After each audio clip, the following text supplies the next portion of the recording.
ایک بات ایک دوست نے ایک دفعہ مجھے بھیجی، اس نے بات بڑی مجھے عجیب لگی۔ اس نے کہا کہ ایک شخص کا انتقال ہو گیا،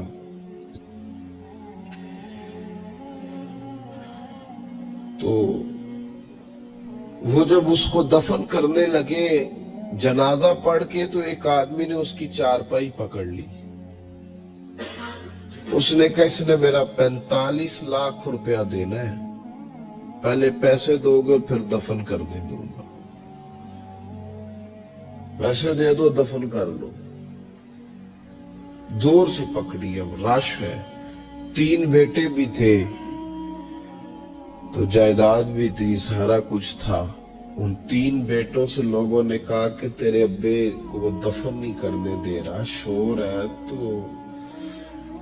اور وہ بندہ بھی وہ تھا جو بڑا قریبی تھا اس کا، اس کے والد کا پارٹنر تھا، تعلقات تھے، تو اس نے کہا کہ پہلے پیسے دو پھر دفن کرنے دوں گا۔ اب وہ 3 بیٹے کہنے لگے کدھر سے پیسے دیں، 45 لاکھ ہی کہہ دیا ہے، ہمیں تو ابا نے کوئی نہیں بتایا، حالانکہ جائیدادیں ہیں، مکان ہے، سارا کچھ ہے،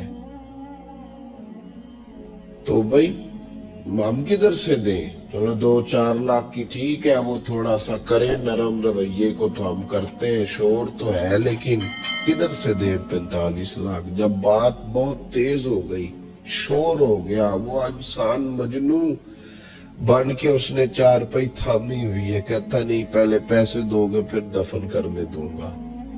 3 بیٹے تھے تو ایک بیٹی بھی تھی۔ بیٹی کو گھر میں پیغام گیا کہ تیرے ابا کو دفن نہیں ہونے دیتے، اس نے سارا زیور اتار کے بھیج دیا۔ اس نے کہا اس چچا سے کہو میرے ابا کے اس دوست سے جس نے قرضہ لینا ہے کہ یہ رکھ لے، اور میں تھوڑے تھوڑے کر کے پیسے لوٹا دیتی ہوں، پر میرے باپ کو مرنے کے بعد یوں رسوا نہ کرے، اس کو دفن تو ہونے دے، میں ایک پائی دے دوں گی، میرا وعدہ رہا۔ جب وہ بیٹی نے 8-10 لاکھ کا زیور بھیج دیا تو وہ قرضہ لینے والا شور کرنے لگا۔ اس نے کہا او مجھے پتہ چل گیا، مجھے معاف کر دو سارے اور اسے دفنا دو۔ کہا کیا ہوا؟